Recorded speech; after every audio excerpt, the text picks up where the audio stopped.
تمہارے چچا کا کیا حال ہے؟ پہلا جملہ محمد نے کہا کہ کیا پوچھتے ہو مدینے کا حال؟ آج تک میں نے کسی نیام میں 2 تلواریں نہیں دیکھی. اسے آیت اسے کہتے ہیں، چغل خوری اسے کہتے ہیں. امام معصوم کی چغل خوری کر رہا کہہ رہا ہے کہ میں نے آج تک کسی بھی نیام میں 2 تلواریں ایک ساتھ نہیں دیکھی. کیا مطلب؟ کہا یہاں بغداد میں تمہاری حکومت، مدینے موسیٰ بن جعفر کی حکومت ہے. کہا وہ کیسے؟ کہا دور دور سے لوگ پیسے لا کر ان کے قدموں پہ ڈال رہے ہیں اور ان کا کہنا مان رہے ہیں تمہاری وہاں کچھ نہیں چل رہی ہے. ہاں تمہیں کیا چاہیے؟ کہا مجھے اتنا مال چاہیے. اس نے کہا کہ میں تمہیں زیادہ دیتا ہوں. ایک پوری بھری ہوئی تھیلی لا کر اشرفیوں کے قدموں پہ ڈال. روایت کہتی ہے کہ اس تھیلی کو اٹھانا چاہتے تھے، گلے میں ایک ایسا درد پیدا ہوا کہ اس کی اوندھے منہ اسی تھیلی کے اوپر گر گئے. اوندھے منہ اسی تھیلی کے اوپر گر گئے اور لاکھ لوگوں نے کوشش کی کہ اٹھ جائیں، بیدار ہو جائیں، لیکن وہ آخری سانس تھی جو نکل چکی تھی. اسی تھیلی پر ان کا دم نکل گیا.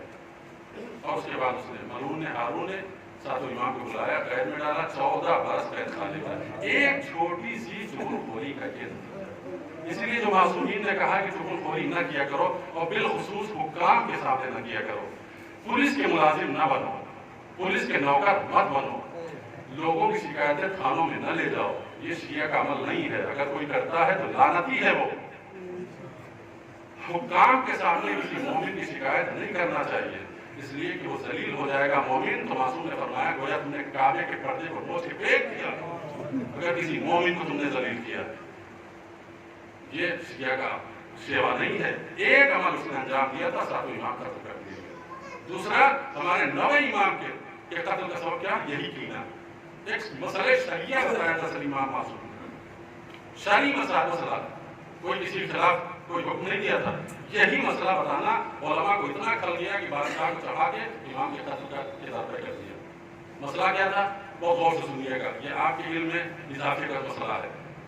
مسئلہ 9 امام کے زمانے میں یہ پیش آیا کہ ایک چور کو لایا گیا دربار شاہ میں اور کہا گیا کہ بھائی اس نے چوری کی ہے، حکم شریعت یہ ہے کہ ہاتھ کاٹا جائے. تو بادشاہ سلامت بتائیں کہ ہاتھ کہاں سے کاٹا گیا؟ مجھے کیا پتا. علماء کو بلاؤ، علماء بزرگ عالم دین ہے، سب کو دربار میں جمع کرو. سارے علماء جو اس وقت شہر میں تھے موجود، سب کو لایا گیا دربار میں.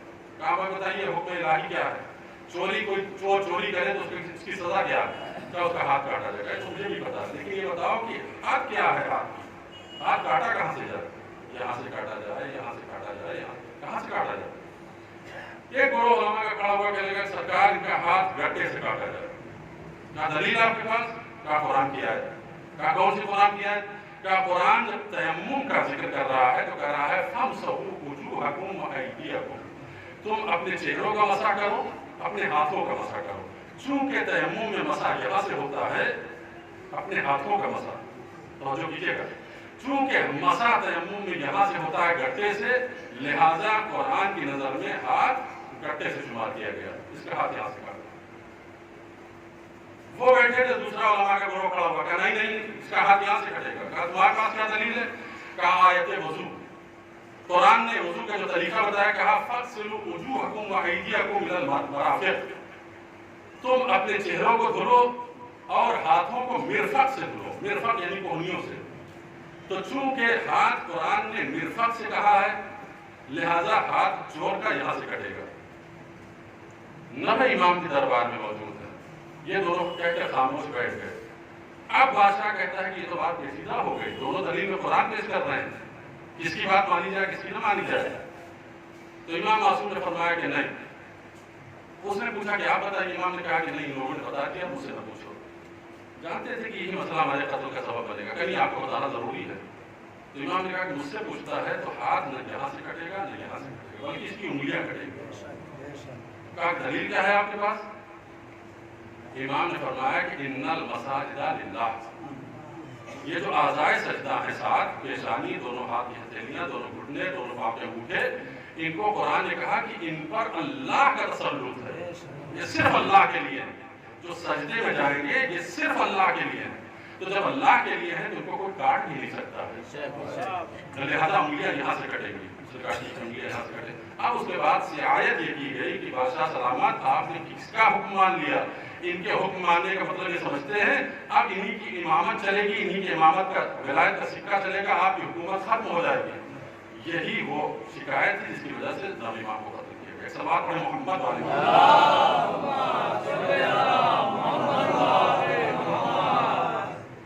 امام معصوم علیہ السلام کو قتل کیا گیا. اور دیکھیے جو امام کے زمانے میں چھوٹی چھوٹی باتوں پہ اعتراض کرتے تھے. اچھا لباس پہن کے امام نکل گئے, یہ تو بہت خوبصورت لباس پہن کے نکلے. چھٹی امام بات کرتا سامنے آ کے کہہ رہا ہے بہت بات کہ آپ کتنا خوبصورت لباس پہن کے آئے ہیں, آپ کے دادا تو بہت معمولی لباس پہن کے نکلتے تھے. دوسرے امام حسن مصطفیٰ گھوڑے پہ سوار ہو کے نکل رہے ہیں, کہہ رہا کہ ان فیکا کبرا, آپ کے اندر تکبر پایا جاتا ہے. کہا کیوں؟ کہا جس طرح اچھے گھوڑے پہ سوار ہو. کس قدر تھکی ہوئی ذہنیت ہے.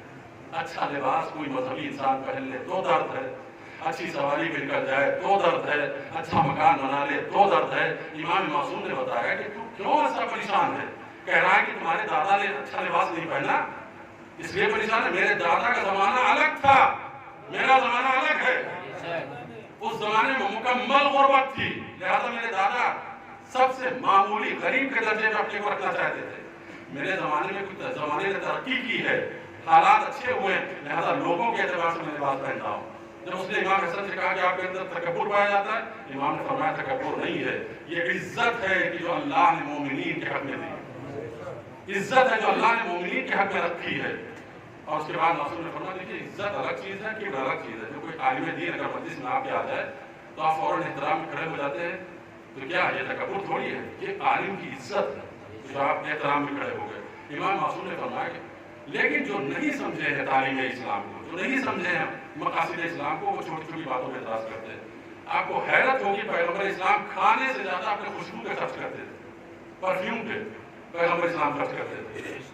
عالم دین اگر کوئی خرچ کر رہا ہے, علماء اگر صرف کر رہے ہیں, تو ایک شیعہ قوم کے افراد کو خوش ہونا چاہیے کہ ہمارا عالم ہمارا محتاج تو نہیں ہے. بجائے اس پہ اعتراض کرنے کے کہ لوٹ لائے, مار لیا, کھا لیا. لوٹا تو آپ کا تو نہیں لوٹا, آپ کے پیٹ میں کیوں درد ہو رہا بھائی؟ ایک عالم دین اگر لایا ہے, خرچ کیا ہے, اپنی زندگی گزار رہا ہے اچھی, تو آپ کیوں پریشان ہیں؟ آپ سے مراد آپ نے نوز باللہ یہ نیٹ سے جا رہی مجلس تو پوری دنیا مخاطب ہے. صلوات پڑھیں محمد والے.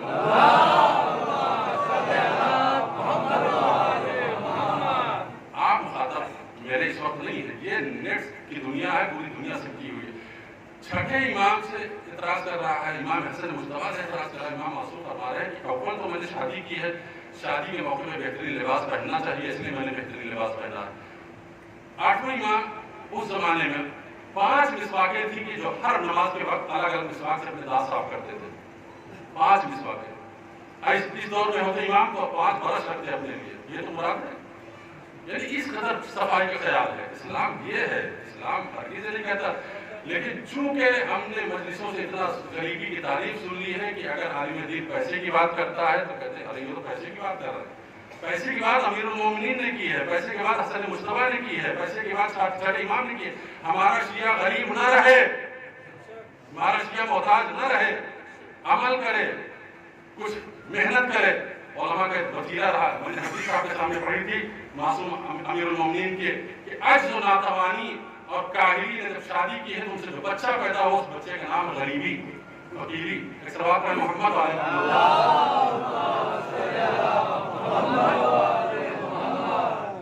دنیا کی تمام نعمتوں کو اگر آپ اکٹھا کرنا چاہیں, جمع کرنا چاہیں تو جمع کر سکتے ہیں, نہیں جمع کر سکتے. ایک فہرست بنانا چاہیں نہیں بنا سکتے. لیکن قرآن نے 8 چیزوں کا ذکر کیا, پوری دنیا کی نعمت اس کے اندر. غالباً سورہ توبہ کی آیت ہے, فرمایا ہے قل ان کان آباؤکم وابناؤکم واخوانکم وازواجکم وعشیرتکم واموال اقترفتموها وتجارة تخشون کسادها ومساکن ترضونها احب الیکم من اللہ فتربصوا. 8 چیزوں کا ذکر ہے, اس کے باہر نعمت دنیا تلاش کر لیں آپ, دنیا اس کے باہر نہیں ہے. پہلی چیز اے پیغمبر کہہ دیجئے کہ اگر تمہارے آباء و اجداد, تمہارے بیٹے, تمہاری بیویاں, تمہارے بھائی 4 ہوئے, تمہارے خاندان 5, تمہارے وہ مال کی جس کو تم نے جمع کیا 6, تمہاری وہ تجارت اور بزنس کی جو تم کرتے ہو اور جس کے نقصان سے تم ڈر جاتے ہو 7, اور مساکن ترضونها, وہ تمام مساکن, وہ تمہارے گھر مکانات جن سے تم راضی ہو, بہترین جو کوٹھیاں بنائی ہیں,